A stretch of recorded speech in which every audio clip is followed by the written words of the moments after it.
Hello, जय Shri Krishna, Radhe Radhe. Study zone के online platform पे आप सबका स्वागत है। बहुत बहुत हार्दिक अभिनंदन है। तो अपन राजस्थान हिस्ट्री पढ़ रहे थे, उसको कंटिन्यू करते थे। जहाँ से छोड़ा है अपन ने वहाँ से स्टार्ट करते हैं, ठीक है। तो अपन आगे करते हैं। अपन ने कहाँ तक पढ़ लिया था, एक बार करते हैं शुरुआत। अपन ने पढ़ लिया था रेल वाला बाबा किशनलाल सोनी को कहा जाता है। यहाँ तक अपन ने कंप्लीट पढ़ लिया था। इसके आगे अपन कंटिन्यू करते हैं। यहाँ से शक्कर वाले बाबा नरहर पीर, यहाँ तक अपन ने कंप्लीट कर लिया था, ठीक है। तो इसके अपन आगे बढ़ते हैं। इसके बाद में अपन पढ़ते हैं अपने राजस्थान की। जब अपन राजस्थान के बारे में पढ़ रहे हैं तो अपन देख लेते हैं कि इसकी आकृति कैसी है, कैसी नहीं है। तो जो अपने महान इतिहासकार थे उन्होंने बताया कि राजस्थान की आकृति कैसी थी। तो T.H. हेंडले जो कि एक महान इतिहासकार थे, उन्होंने बताया कि राजस्थान की आकृति पतंगाकार थी। कैसी थी राजस्थान की आकृति? ये पतंगाकार राजस्थान की आकृति उन्होंने बताया है कि जो अपना राजस्थान है, जो राजपूत नाम से जाना जाता था, उसकी आकृति कैसी बताई उन्होंने? TH आकार की। TH हेंडले ने क्या बताई है? पतंगा आकार या फिर विषम कोणीय उन्होंने आकृति बताई है, ठीक है। इसके बाद में अपन राजस्थान के बारे में पढ़ रहे हैं, ठीक है। किसके बारे में पढ़ रहे हैं? राजस्थान के बारे में पढ़ रहे हैं। तो अपन स्टार्टिंग से जानेंगे कि राजस्थान को किन किन नामों से जाना जाता था और ये नाम किसने दिए थे। अपन को ये पता है कि राजस्थान को पहले राजपूताना के नाम से जाना जाता था, और राजपूताना के नाम से ही क्यों जाना जाता था राजस्थान को, ये मैंने आपको पिछली वाली क्लास में बताया था। क्योंकि अपने जो प्राचीन समय में थे वो राजपूत राजा ही यहाँ पर रहते थे, उन्हीं के नाम से जाना जाता था। और राजपूत राजाओं के नाम से, यानी कि राजपूत के नाम से ही अपना राजस्थान फला फूला है और उन्होंने प्रगोन्नति की है। उन्हीं के नाम से अपना राजस्थान विख्यात है, राजपूत के नाम से। तो आइए अपन जानते हैं, आगे बढ़ते हैं कि राजपूताना के नाम से जो अपना जाना जाता था राजस्थान, वो कैसे कन्वर्ट हो के, कैसे आगे बढ़ के अपना राजस्थान जो आज का वर्तमान स्वरूप है वो राजस्थान किन्होंने दिया। तो आज अपन आगे बढ़ते हैं। अपना जो सबसे पहला नाम दिया है वो किन्होंने दिया है? वो पहले राजपूताना के नाम से जाना जाता था। ये किसने दिया है? जॉर्ज थॉमसन ने दिया है। जॉर्ज थॉमसन ने क्या बोला था कि ये तो क्या है? राजपूताना है, इसको किस नाम से जानेंगे? राजपूताना के नाम से जानेंगे, ठीक है। किन्होंने दिया था? जॉर्ज थॉमसन ने दिया था राजपूताना, 1800 ईस्वी में दिया था। पहला तो ये हो गया। इन्होंने तो क्या बोला था? बस बोल के बताया था कि अपन इसको किस नाम से जानेंगे? राजपूताना के नाम से जानेंगे। ये अपना हो गया प्राचीन नाम राजपूताना। इस शब्द का सर्वप्रथम प्रयोग किसने किया था? 1800 ईस्वी में जॉर्ज थॉमसन द्वारा किया गया था। किस द्वारा किया गया था? जॉर्ज थॉमसन द्वारा किया गया था।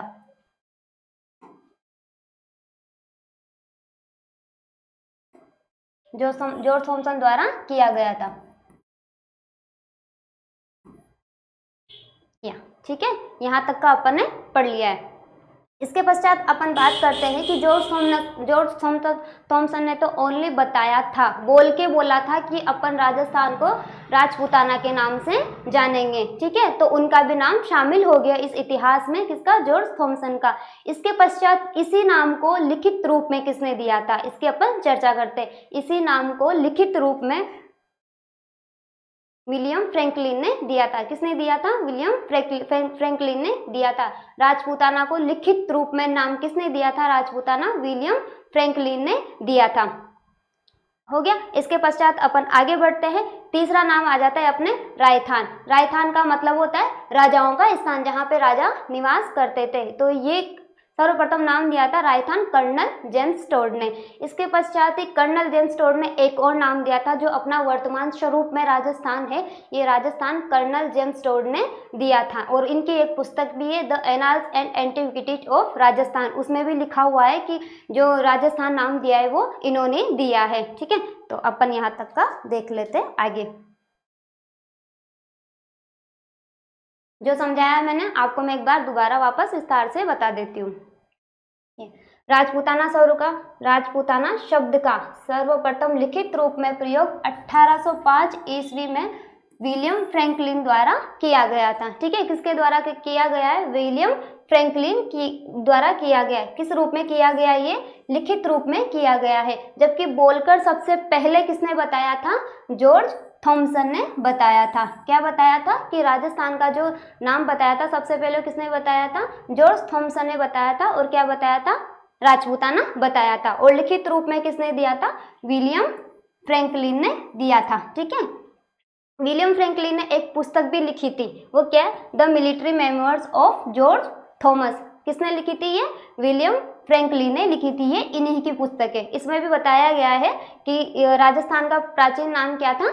राजपूताना था। उसके पश्चात रायथान यानी कि राजाओं का स्थान।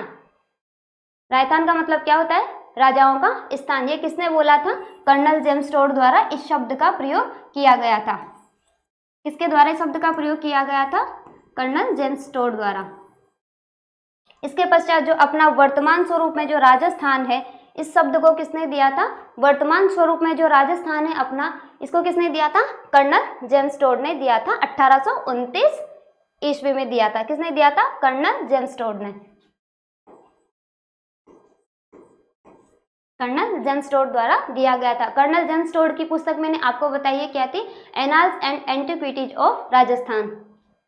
Annals and antiquities of Rajasthan, इसके बारे में ये पुस्तक किसकी है? कर्नल जेम्स टोड की यह पुस्तक है। उसके पश्चात मैं आपको बता देती हूँ इस पुस्तक को, किस पुस्तक को? कर्नल जेम्स टोड की जो पुस्तक है the annals and antiquities of Rajasthan, इस पुस्तक को इन्होंने अपने गुरु थे ना जो, उनको समर्पित किया था। यानी कि लेखक तो कौन थे? कर्नल जेम्स टोड ही थे, परंतु जो इनके गुरु थे, गुरु यति ज्ञानचंद्र, उनको समर्पित किया था इस पुस्तक को।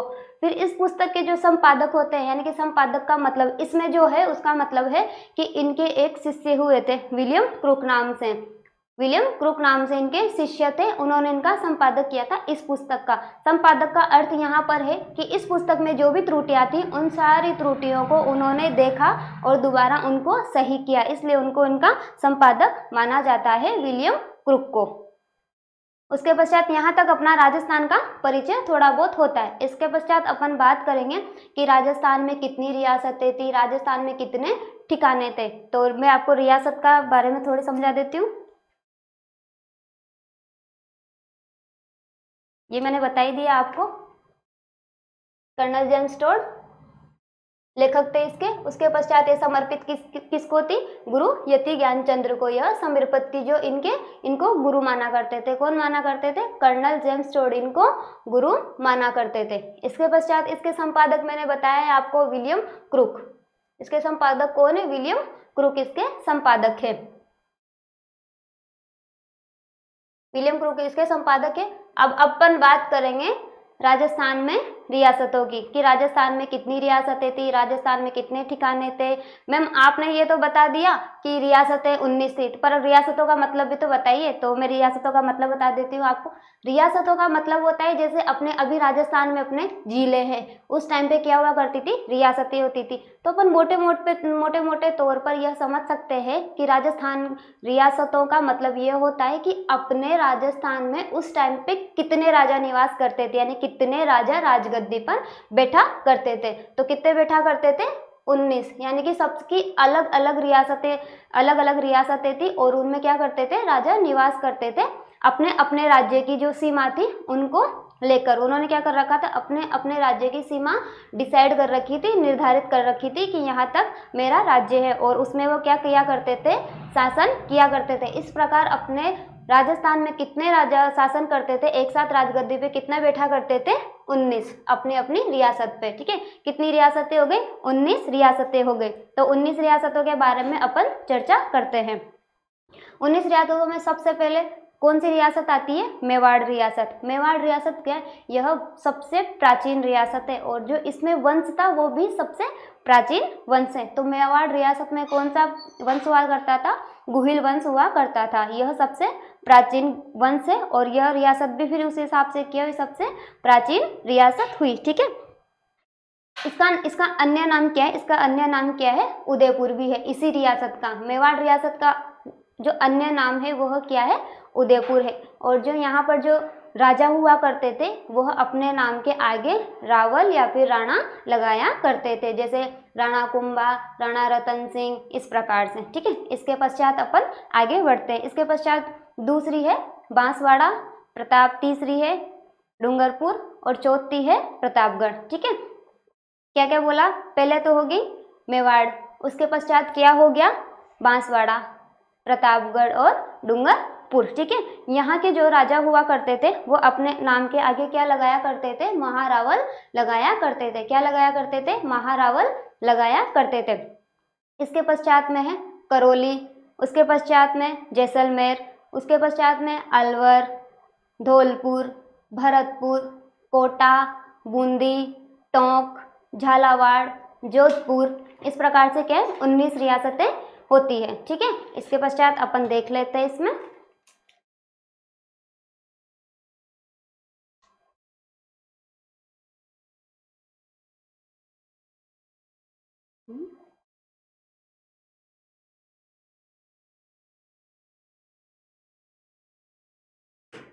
ठीक है, सबसे पहली रियासत कौन सी है, मेवाड़ रियासत। मेवाड़ रियासत में मैंने आपको बताया कि कौन से वंश ने शासन किया था, तो कौन से वंश ने शासन किया था, गुहिल वंश ने शासन किया था। ठीक है, कौन से वंश ने शासन किया था, गुहिल वंश ने शासन किया था। मेवाड़ के शासक अपने नाम के आगे क्या लगाते थे, राणा या फिर रावल लगाते थे। जैसे मैंने आपको बताया राणा कुंभा, राणा सांगा, राणा रतन सिंह, तो क्या लगाते थे, राणा लगाते थे। और इसी रियासत को अन्य किस नाम से जाना जाता है, इसको अन्य नाम से जाना जाता है उदयपुर। यानी कि जैसे अपन मेवाड़ रियासत बोलते हैं तो उसको क्या बोल सकते हैं, उदयपुर रियासत के नाम से भी जान सकते हैं। ठीक है, यह सबसे प्राचीन रियासत है। सबसे प्राचीन रियासत क्यों हुई, क्योंकि यहाँ पे सबसे पहले उसी वंश ने निवास किया था, गुहिल वंश ने। गुहिल वंश सबसे प्राचीन वंश माना जाता है, तो उस हिसाब से क्या हो गई है, रियासत भी सबसे प्राचीन हो गई। ठीक है, सबसे पहला क्या हो गया, मेवाड़, उसके पश्चात दूसरी रियासत क्या होगी, बांसवाड़ा, तीसरी क्या हो गई, प्रतापगढ़, चौथी क्या हो गई, डूंगरपुर।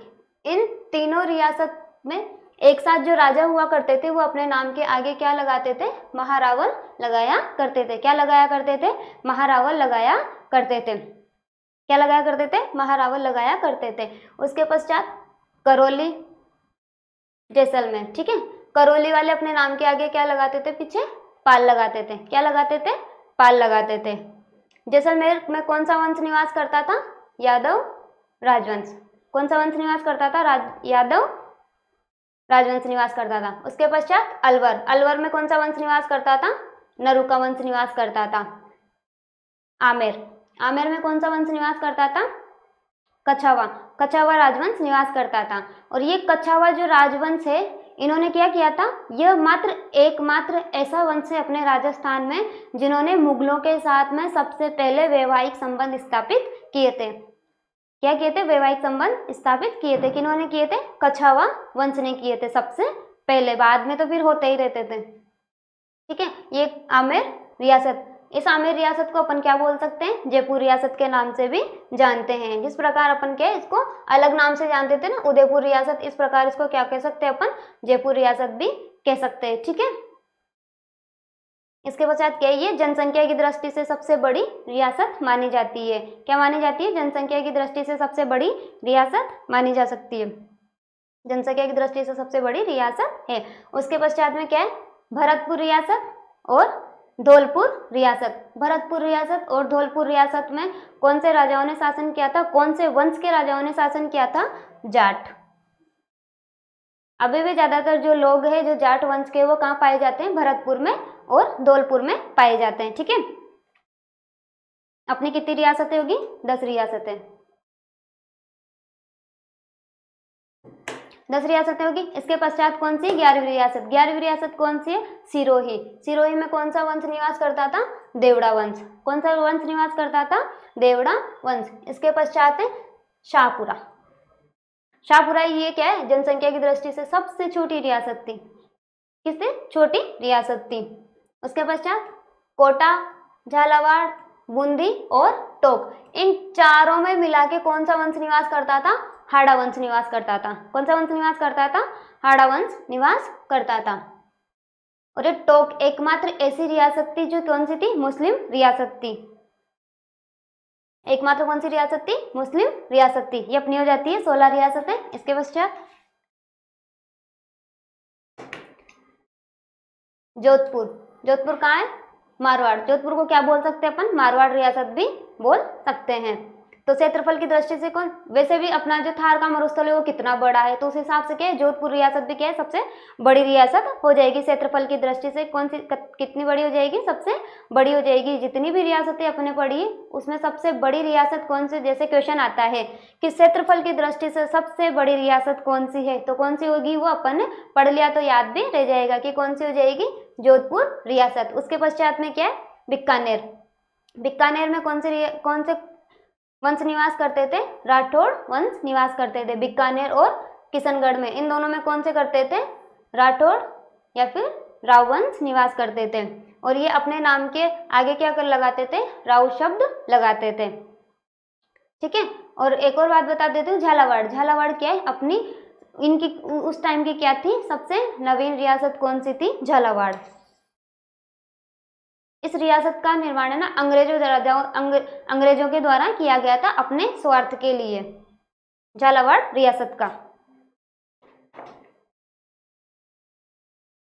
अब अपन इसके पश्चात क्या पढ़ेंगे, अपन ने क्या किसके बारे में बात की थी, रियासत और ठिकानों के बारे में बात की थी। तो रियासत के बारे में अपन ने पढ़ लिया। अब अपन क्या करते हैं, ठिकानों के बारे में थोड़ी बहुत चर्चा कर लेते हैं। ठिकाने, ठिकाने क्या होते हैं, अपने राजस्थान में कितने ठिकाने हुआ करते थे, 3 ठिकाने हुआ करते थे। तो मैं आपको ठिकानों का मतलब बता देती हूँ थोड़ा सा। ठिकानों का मतलब ये होता है कि जो रियासत बहुत बड़ी हुआ करती थी, क्या हुआ करती थी, बहुत बड़ी हुआ करती थी या बहुत बड़ी हुआ करती थी, तो उसमें ठिकाने हुआ करते थे। जैसे कोई भी राजा है वो किसी से भी प्रसन्न होकर अपनी थोड़ी बहुत जागीर उनको दे दे कि मैं तुमसे प्रसन्न हूँ और मैं तुम्हें थोड़ी बहुत जागीर देता हूँ, और उस हिसाब से क्या है तुम वहाँ का शासन चला सकते हो। पहली बात तो ये हो गई कि वो राजा किसी को प्रसन्न होकर थोड़ी बहुत जागीर दे दे, ठीक है, तो उसको अपन क्या बोलेंगे, ठिकाना। दूसरी बात ये, पहली बात तो ये हो गई। दूसरी बात ये हो सकती है कि कोई रियासत थोड़ी ज्यादा ही बड़ी हो जाती है और राजा क्या है पूरे क्षेत्रफल पर क्या है दृष्टिकोण नहीं रख पाता, क्योंकि राजा बहुत बिजी होता था, पहले युद्ध में भी जाते थे, उनको सारे काम कार्य भी देखने होते थे, तो क्या है वो थोड़ी बहुत जागीर दूसरों को दे देता था कि जैसे कि क्या है, जैसे यहाँ की सीमा की दे सकते हैं कि उस सीमा पे जाओ, वहां से आक्रमण हो सकता है तो मैं वहां की जागीर आपको देता हूँ, तो उसको भी क्या बोलते हैं, ठिकाना बोलते हैं। तो कितने ठिकाने हुआ करते थे राजस्थान में, 3 ठिकाने हुआ करते थे। कितने ठिकाने हुआ करते थे, 3 ठिकाने हुआ करते थे। और ठिकानों के बारे में आई होप आपको समझ में आ गया होगा। तो सबसे पहले ठिकाना कौन सा था, निमराना। निमराना कहाँ पर पड़ता था उस टाइम पे, अलवर में, और अभी भी कहाँ पे पड़ता है, अलवर में। दूसरा हो जाता है लावा। लावा कहाँ पर पड़ता था उस टाइम पे, जयपुर में पड़ता था लावा स्थान, और वर्तमान में यह टोंक में पड़ता है, टोंक जिले में यह लावा स्थान पड़ता है। तीसरा हो जाता है कुशलगढ़। कुशलगढ़ कहाँ पे पड़ता है, बांसवाड़ा में। इसके बारे में अपन एक बार फिर से एक्सप्लेन कर लेते हैं।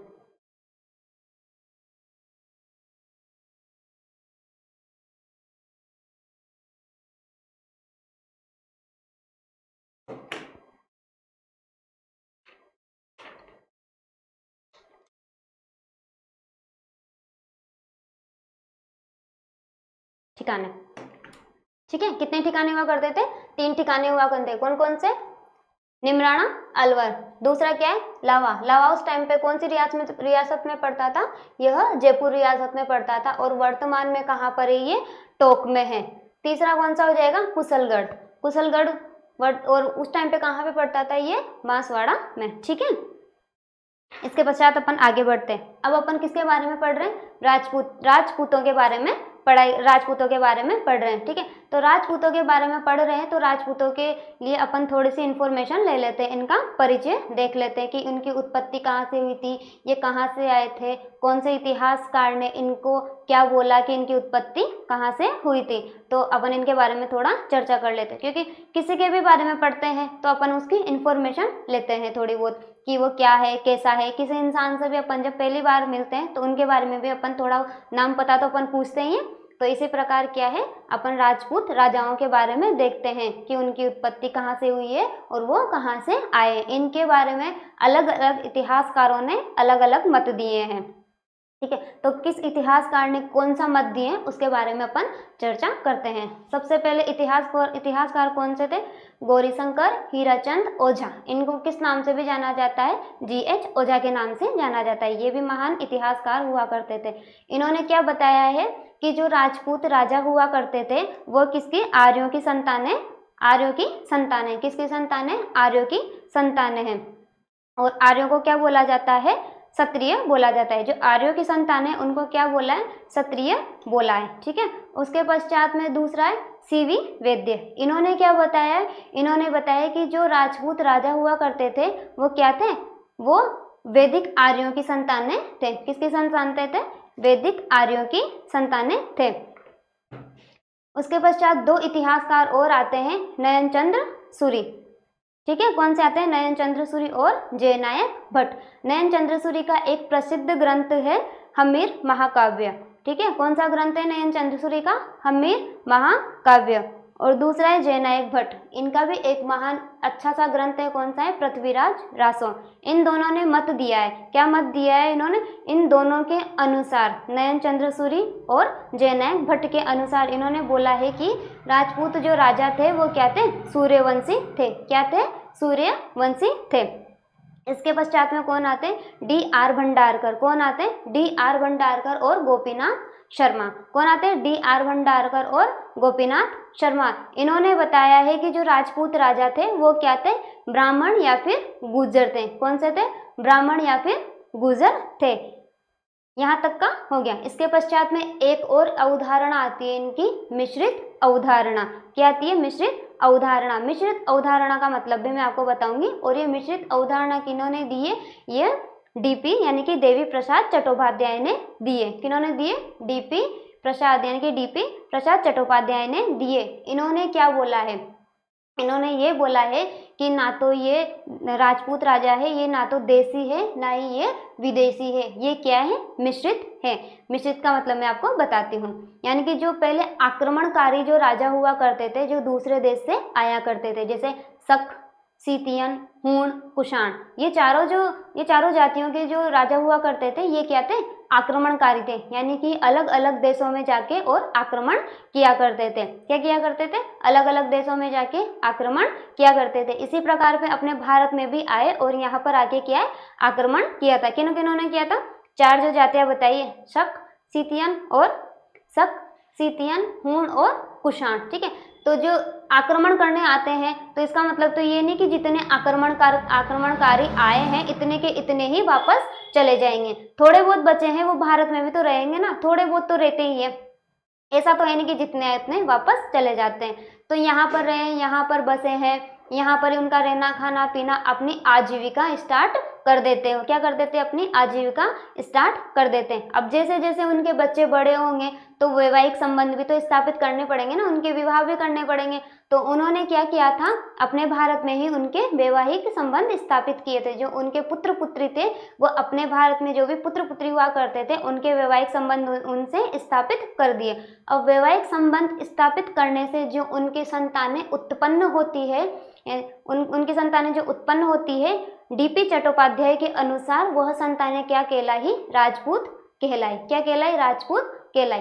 तो इनकी मिश्रित अवधारणा यही है कि जो राजपूत थे वो क्या थे? ना तो विदेशी थे ना ही विदेशी थे। यह विदेशी और देशी से जो उत्पन्न संतानें हुई है उनको क्या बोला है इन्होंने? राजपूत बोला है। यानी कि इनकी अवधारणा क्या हो गई? मिश्रित होगी। यही इनकी मिश्रित अवधारणा है।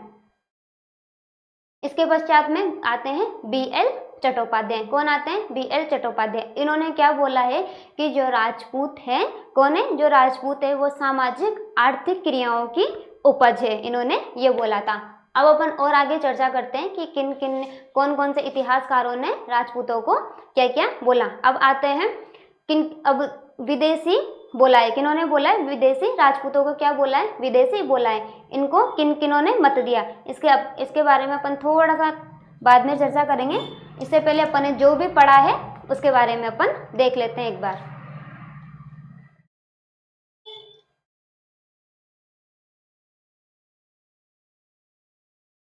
ये हो गया राजपूत की उत्पत्ति के सिद्धांत, यानी कि अपन राजस्थान के बारे में पढ़ रहे और राजस्थान को किस नाम से जाना जाता था, राजपूत के नाम से, राजपूताना के नाम से जाना जाता था। और राजपूताना में कौन निवास करते थे, राजपूत निवास करते थे।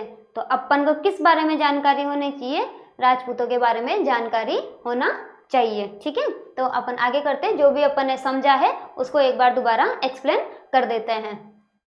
सबसे पहले मैंने क्या बताया था आपको, गौरीशंकर हीराचंद ओझा, यानी कि इनको किस नाम से जाना जाता है, GH ओझा के नाम से भी इनको जाना जाता है। इन्होंने क्या बताया था कि जो राजपूत हैं वो आर्यों की संतानें हैं। किसकी संतानें हैं, आर्यों की संतानें हैं।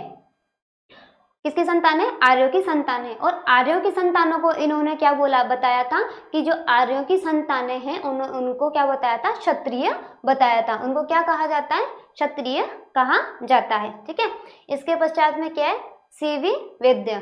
सीवी वैद्य ने क्या बताया था, राजपूतों को शुद्ध रूप से भारतीय बताया था और ये वैदिक आर्यों की संतानें हैं। किसकी संतानें हैं, ये वैदिक आर्यों की संतान हैं।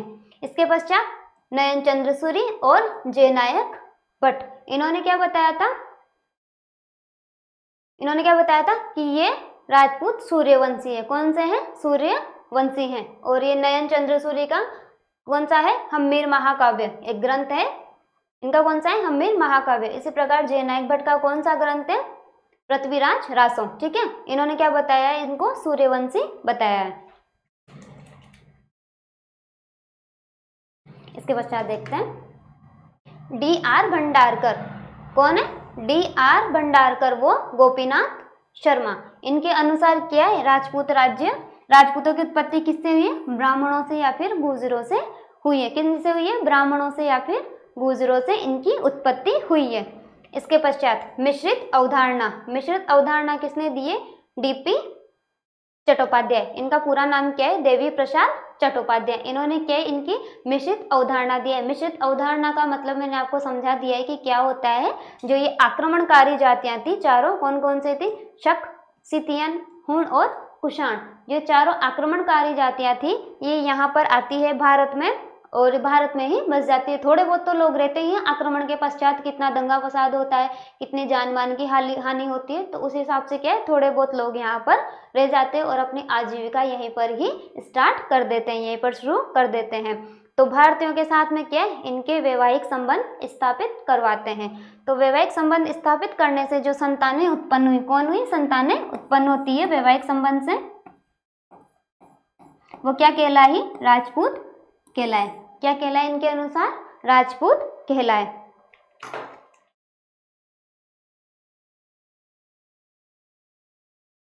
राजपूत कहलाइए हो गया।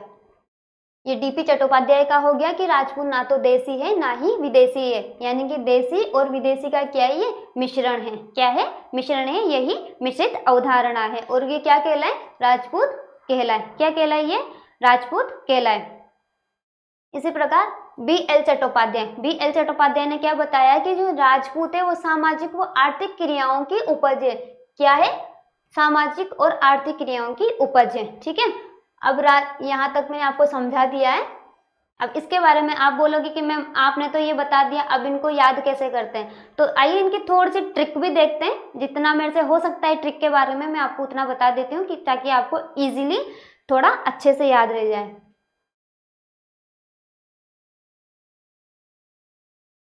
ये सबसे पहला क्या है, गौरीशंकर हीराचंद ओझा। क्या है, किन्होंने बताया था, गौरीशंकर हीराचंद ओझा ने बताया था। तो अब क्या बताया था इन्होंने कि राजपूत क्या आर्यों की संतानें हैं। किनकी संतानें, आर्यों की संतानें हैं। किनकी संतानें, आर्यों की संतानें हैं। तो देखो यहाँ से GH ओझा, यानी कि अपन क्या करेंगे, ये O है, यहाँ से अ से क्या है, ध्यान रखें कि ओझा जी ने क्या बताया, आर्य बताया। क्या बताया ओझा जी ने, आर्य बताया। तो उस हिसाब से क्या GH ओझा ने क्या बताया, आर्य बताया। इस ट्रिक से आपको थोड़ा बहुत याद रह जाएगा। उसके पश्चात CV वैद्य, देखो यहाँ पे करते हैं अपन ये वैद्य। ठीक है, वैद्य के हिसाब से क्या हो जाएगा, ये वैदिक आर्यों की संतानें हैं। और ये ट्रिक ठीक है, बट मेरी कोशिश ये रहेगी कि आपको थोड़ा सा भी अगर मेरी वजह से याद होता है क्लास में तो बहुत अच्छी बात है। क्या बताया, वैद्य को क्या बताया कि यानी कि वैदिक आर्यों की संतानें हैं। ठीक है, ये दूसरा भी हो जाता है। इसके पश्चात में नयन चंद्र सूरी, नयन चंद्र सूरी, इसमें भी देखो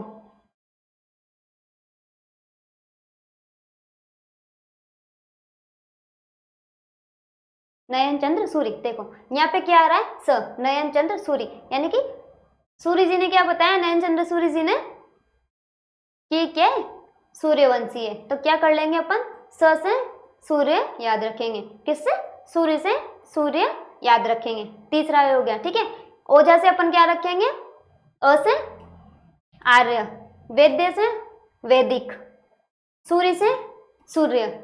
ठीक है, इसके पश्चात अपन आगे चलते हैं, क्या है, डी आर भंडारकर वो गोपीनाथ शर्मा। देखो जो शर्मा यानी कि ब्राह्मण है तो वो अपना ही करेंगे कि क्या है, हम ब्राह्मण है तो क्या है, ये भी ब्राह्मणों से इनकी उत्पत्ति हुई है, वो अपनी साइड ही तो लेंगे ना। तो क्या है, शर्मा का मतलब क्या होता है, ब्राह्मण। तो इन्होंने क्या बताया कि ये ब्राह्मणों से इनकी उत्पत्ति हुई है, किन से हुई है, ब्राह्मणों से इनकी उत्पत्ति हुई है। तो ये चौथा हो गया। इसके पश्चात ये हो गया पांचवा, बता ही दिया कि ये शक, सीथियन, हुण और कुषाणों से जो इनकी वैवाहिक संबंध स्थापित हुई थी और उनसे जो इनकी संतानें उत्पन्न हुई थी उनको क्या कहा जाता है, राजपूत कहा जाता है।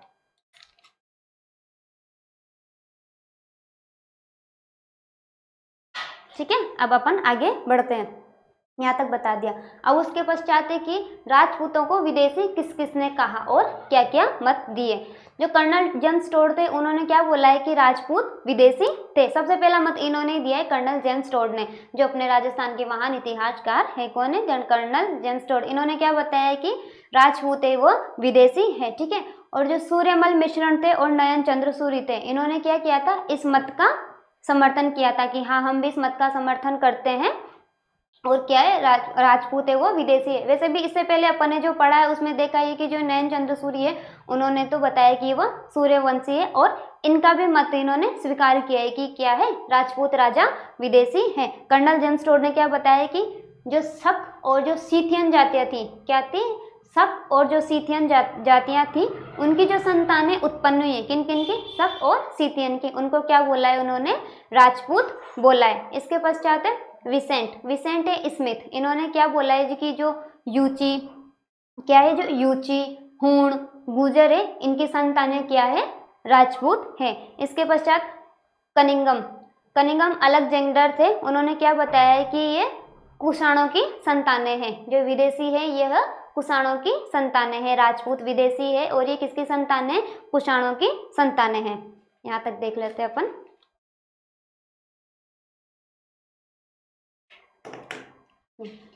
राजपूत क्या है, विदेशी है और इसका मत किन्होंने दिया है, कर्नल जेम्स टोड ने दिया है। और इसका समर्थन किन ने किया है, सूर्यमल मिश्रण ने किया है। किन्होंने किया है, सूर्यमल मिश्रण ने किया है और नयन चंद्र सूरी ने किया है। कर्नल जेम्स टोड, इसको सही कर लेना थोड़ा।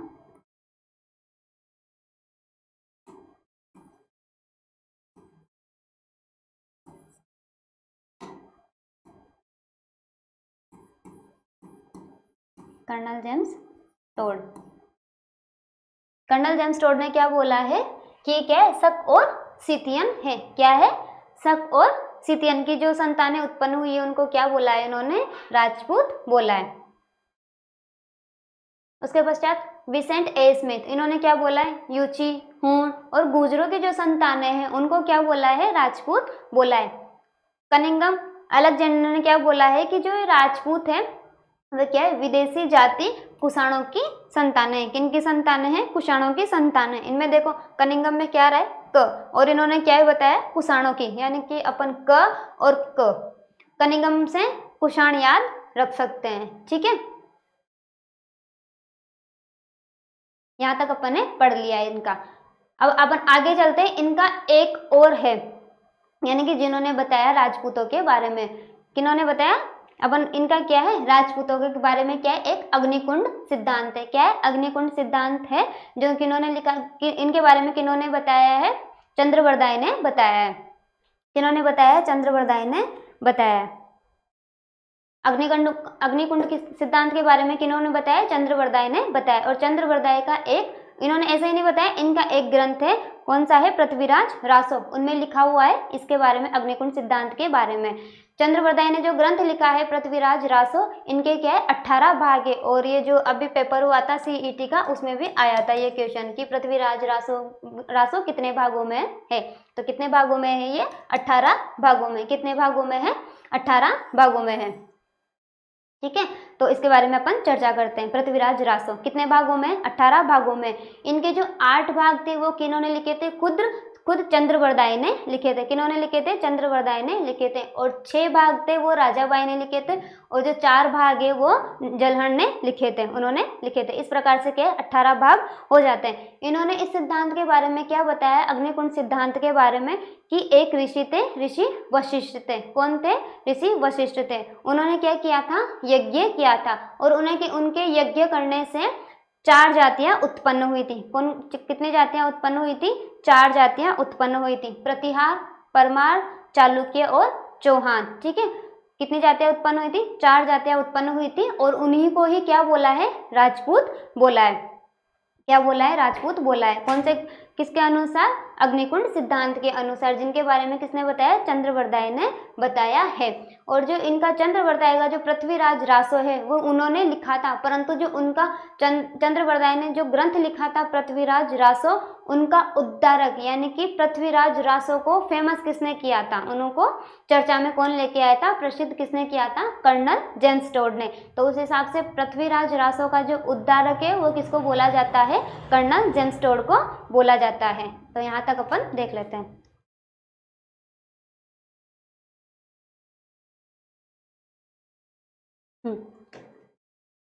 ये इनका क्या हो जाएगा? अग्निकुंड सिद्धांत हो गया। अग्निकुंड सिद्धांत हो गया, जो किन्होंने दिया था? चंद्रवरदाय ने दिया था। किन्होंने दिया था? चंद्रवरदाय ने दिया था। चंद्रवरदाय का ग्रंथ कौन सा है? पृथ्वीराज रासो। ये मैंने आपको बता दिया है कि कितने भागों में थे, और एक क्वेश्चन भी बताया कि आया हुआ है ये। ठीक है, कितने भागों में? 18 भागों में। 8 भाग तो किन्होंने लिखे थे? खुद चंद्रवरदाय ने लिखे थे 8 भाग। 6 भाग थे राजाबाई ने लिखे थे। किन्होंने लिखे थे? राजाबाई ने।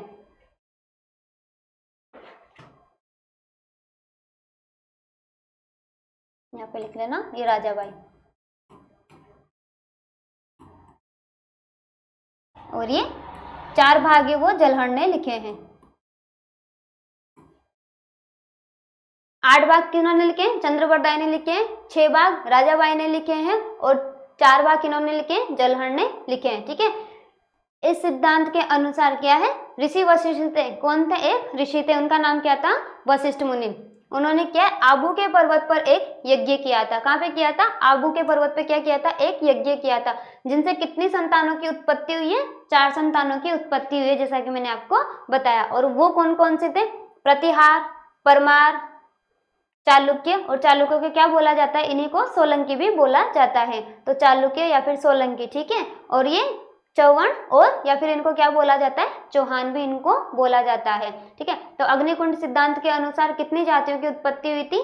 4 जातियों की उत्पत्ति हुई थी। और इन्हीं को क्या बोला है? राजपूत बोला है। क्या बोला है? इन्हीं को राजपूत बोला है।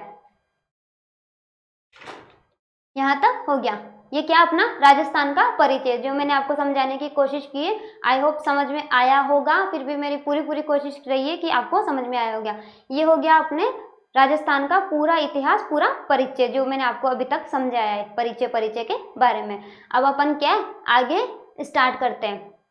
क्या स्टार्ट करेंगे? अपन मेवाड़ के बारे में स्टार्ट करेंगे, मेवाड़ राज्य के बारे में। अब मेवाड़ राज्य के बारे में स्टार्ट करते हैं तो वही है कि जैसा मैंने बताया, किसी भी चीज़ को स्टार्ट करते हैं तो उसके बारे में पहले थोड़ी बहुत अपन जानकारी ले लेते हैं। तो मेवाड़ के बारे में अपन क्या जानकारी लेंगे? मेवाड़ के बारे में क्या क्या देखेंगे कि इसकी राजधानी कौन सी थी, ये पहले किस नाम से जाना जाता था, और इसमें क्या ध्वज भी है क्या, और इस ध्वज में क्या लिखा हुआ है, इसकी कुल देवी कौन सी है, और इसमें यहाँ पर क्या है, कौन सा वंश शासन करता था। तो आइए इसके बारे में अपन चर्चा करते हैं। किसके बारे में? मेवाड़ राज्य के बारे में, जो अपनी पहली रियासत थी। अपन ने फर्स्ट रियासत में पढ़ा था। किसके बारे में? मेवाड़ के बारे में। मेवाड़ के बारे में अपन सबसे पहले पढ़ते हैं। मेवाड़ को क्या है? मेवाड़ को उदयपुर नाम से भी जाना जा सकता है। किस नाम से? उदयपुर को मेवाड़ नाम से भी जानते हैं। और यहाँ पर कौन से वंश ने शासन किया था? मुग़ल वंश ने शासन किया था। ठीक है, अब अपन मेवाड़ के बारे में पढ़ रहे हैं, तो सबसे पहले इनके प्राचीन नामों के बारे में पढ़ते हैं। आज का जो उभरा हुआ नाम है वो क्या है? मेवाड़। अब इससे पहले कौन से नामों से इनको विख्यात थे उसके बारे में अपन चर्चा करते हैं। सबसे पहले महाभारत काल में इनको क्या बोला जाता था? महाभारत काल में इनको क्या बोला जाता था? शिवीपद। किस नाम से जाना जाता था? सिवी जनपद के नाम से जाना जाता था। और सिवी जनपद की राजधानी उस टाइम पे क्या थी? माध्यमिका थी, जो चित्तौड़गढ़ में स्थित थी। ठीक है, पहला तो ये हो गया किस नाम से जाना जाता था? सिवी जनपद के नाम से जाना जाता था। दूसरा हो गया मेदपाद। क्या हो गया दूसरा? मेदपाद। मेदपाद इनको क्यों बोला जाता था? क्योंकि यहाँ पर मेव जाति की अधिकता थी। यहाँ पर क्या है, जो मेव जाति के लोग थे वो अधिक निवास किया करते थे, इसलिए इनको मेदपाद के नाम से भी जाना जाता है। ठीक है, तीसरा हो गया उत्सर। उत्सर इनको क्यों बोला जाता था? क्योंकि यहाँ पर भील जाति निवास करती थी, इस वजह से इनको क्या बोला जाता है? उत्सर बोला जाता है। चौथा हो गया प्रागवाट। कौन सा हो गया चौथा? प्रागवाट। उसके पश्चात में क्या है, इनको क्या बोला जाता था? मेरुनाल भी इनको बोला जाता था। मेरुनाल क्यों बोला जाता था? क्योंकि ये पहाड़ी क्षेत्रों में स्थित था। मेवाड़ कहाँ पे स्थित था? पहाड़ी क्षेत्रों में स्थित होने के कारण इसको क्या बोला जाता था? मेरुवाड़ बोला जाता था, मेरुनाल बोला जाता था। ठीक है, ये क्या हो गया? अपने मेवाड़ राज्य के जितने भी पूरा प्राचीन नाम है, सिवी जनपद बता दिया आपको, उनमें उसकी राजधानी बताती क्या थी? माध्यमिका थी, जो कहाँ पर थी? चित्तौड़गढ़ में स्थित थी। कहाँ पर थी? चित्तौड़गढ़ में स्थित थी। उसके बाद में मेदपाद बता दिया, उत्सर, प्रागवाट, तो इनके बारे में अपन एक्सप्लेन कर लेते हैं दोबारा। ये मैंने आपको बता ही दिया कि पृथ्वीराज रासो, यहाँ पर क्या है? रासो।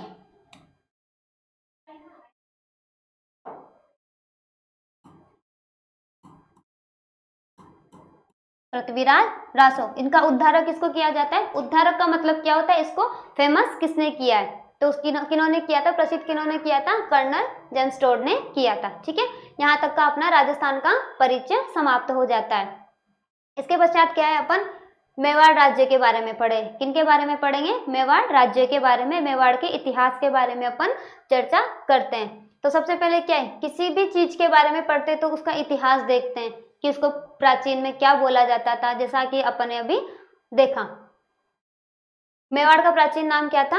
ये महाभारत काल में किस नाम से जाना जाता था? ये सिवी जनपद के नाम से जाना जाता था। किस नाम से जाना जाता था? ये सिवी जनपद के नाम से जाना जाता था। अब इसकी कौन सी है? इसकी भी राजधानी होगी। इसकी राजधानी कौन सी थी? माध्यमिका, जो कहाँ पर थी? चित्तौड़गढ़ में।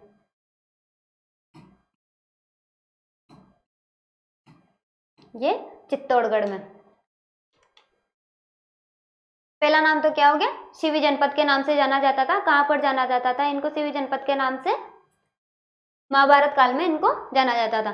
दूसरा क्या हो गया? मेदपाद। क्यों बोला जाता था इनको? मेव जाति की अधिकता के कारण बोला जाता था। किसके लिए बोला जाता था?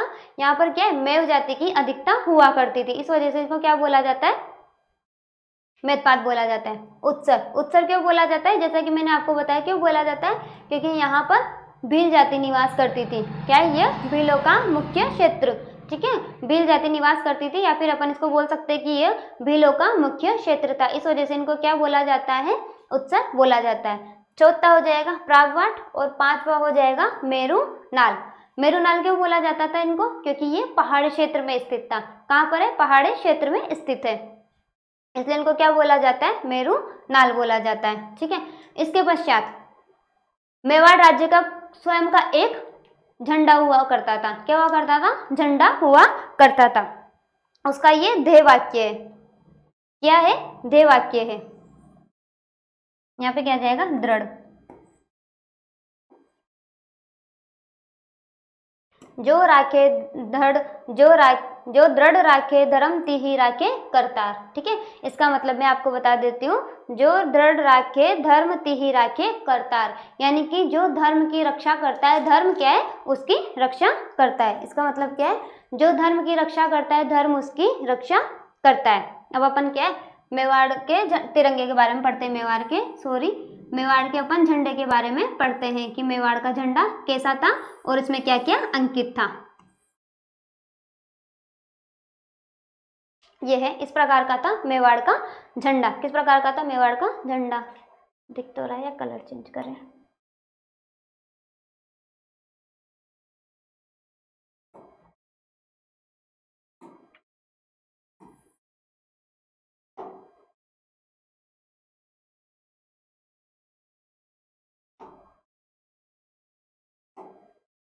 देख, इसमें दिखेगा। अच्छा, ये क्या है? मेवाड़ का झंडा। इस प्रकार का मेवाड़ का झंडा था। ठीक है, इसमें यहाँ पर सबसे पहले क्या है? सूर्य का चित्रण अंकित था। क्या था? सूर्य का चित्रण। क्या था? सूर्य का चित्रण था। सबसे पहले क्या था? सूर्य का चित्रण अंकित था। अब इसकी एक तरफ क्या है? यहाँ पर भील जाती थी। कौन सी जाति थी? भील जाति निवास करती थी यहाँ पर। ठीक है, भील जाति निवास करती थी, इसलिए एक तरफ इसमें इस झंडे में क्या अंकित था? एक तरफ भील अंकित था। कौन सी जाति के व्यक्ति अंकित था? भील जाति का अंकित था। इसमें क्या है? ये भील। कौन सा भील? वो भी पुंजा भील। कौन सा भील है? पुंजा भील है। ठीक है, कौन सा भील है? पुंजा भील है। ये व्यक्ति है भील जाति का, और कौन सा भील है? पुंजा भील है। और इसने हाथ में क्या ले रखा है? भाला। ये इसका प्रतीक है। क्या ले रखा है? हाथ में भाला ले रखा है। दूसरी तरफ भी है। पहली तरफ तो क्या है? फर्स्ट में तो क्या है? इसमें सूर्य का चित्रण अंकित है। दूसरी तरफ क्या है? भील अंकित है। भील भी कौन सा है? पुंजा भील है। और पुंजा भील ने क्या कर रखा है? हाथ में भाला लिए हुए हैं। दूसरी तरफ एक और व्यक्ति है। वो दूसरा व्यक्ति कौन सा है? सिसोदा। कौन सा है? सिसोदा। इन्होंने क्या है? हाथ में तलवार लिए हुए। क्या लिए हुए? ये हाथ में तलवार।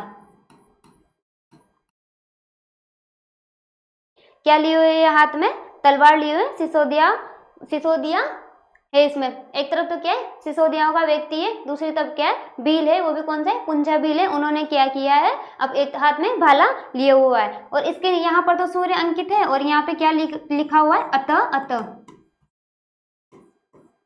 अतः अतः अतः अतः लिखा हुआ है। इस अतः अतः का मतलब है कि हम हर परिस्थिति में तैयार हैं। क्या है? हर परिस्थिति में तैयार है। कोई सा भी युद्ध हो या फिर कोई से भी नया परिवर्तन हो, उसके लिए क्या है? हम तैयार है। तभी तो यहाँ के राजा क्या करते थे? हर युद्ध के लिए तैयार ही रहते थे, कभी मना ही नहीं करते थे। और जो ये यहाँ पर है, ये वाक्य ये यहाँ लिखा हुआ करता था। क्या लिखा? कहाँ पे लिखा हुआ करता था? इसके झंडे के नीचे लिखा हुआ करता था, जो दृढ़ राखे धर्म तिहि राखे करतार। यानी कि जो धर्म की रक्षा करता है, धर्म क्या है? उसकी रक्षा करता है। हो गया? तो एक बार मैं दोबारा समझा देती हूँ। ये क्या है? मेवाड़ का झंडा है। क्या है? मेवाड़ का झंडा है। इसमें क्या है? सबसे ऊपर तो क्या है? सूर्य का चित्रण अंकित है। एक तरफ क्या है? भील जाति का व्यक्ति है। दूसरी तरफ क्या है? सिसोदिया जाति का व्यक्ति है। भील जाति ने क्या कर रखा है? अपने हाथ में भाला लिए हुए हैं, और सिसोदिया क्या है? अपने हाथ में तलवार लिए हुए हैं। इसके नीचे शब्द अंकित है। क्या अंकित है? अतः अतः। क्या अंकित है? अतः अतः, जिसका मैंने आपको अर्थ भी बता दिया है कि हाँ, हम तैयार हैं। ठीक है, ये यहाँ तक क्या हो जाता है? मेवाड़ के बारे में थोड़ा बहुत इनका परिचय हो जाता है। इसके पश्चात अपन आगे देखते हैं कि इसमें जो वंश था वो कौन सा था। यहाँ पे जो क्या थे? वंश थे, वो कौन सा था? यहाँ पर गुहिल वंश ने शासन किया था। कौन से वंश ने शासन किया था? गुहिल वंश ने शासन किया था, जो सबसे प्राचीन वंश माना जाता है मेवाड़ राज्य का। कौन सा है? गुहिल वंश। इसने क्या है? कितना पुराना था? 566 ईस्वी का यह वंश माना जाता है। कौन से ईस्वी का माना जाता है? 566 ईस्वी का माना जाता है। सबसे प्राचीन और जीवित राजवंश माना जाता है। इस वंश का संस्थापक कौन था? गुहादित्य इस वंश का संस्थापक था। ठीक है, अपन ने क्या है? यहाँ तक अपन ने चर्चा कर ली इसके बारे में अपन। ठीक है, अपन ने क्या क्या किया है आज? राजस्थान के इतिहास के बारे में थोड़ी बहुत जानकारी ली है, उसका परिचय देखा है। उसके पश्चात क्या किया है अपन ने, मेवाड़ के बारे में परिचय लिया है कि जो उसका पुराना इतिहास है, जो उसके नाम वगैरह है, उसके बारे में अपन ने देखा है। यहाँ का तिरंगा कौन सा है और इसमें कौन से वंश ने शासन किया है, इसके बारे में अपन ने देखा है। अब अपन इसके बारे में इससे आगे के बारे में अपन चर्चा करेंगे नेक्स्ट वाले क्लास में। ठीक है, तो स्वस्थ रहिए, मस्त रहिए और पढ़ाई स्टार्ट करते रहिए, जारी करते रहिए। ठीक है, धन्यवाद।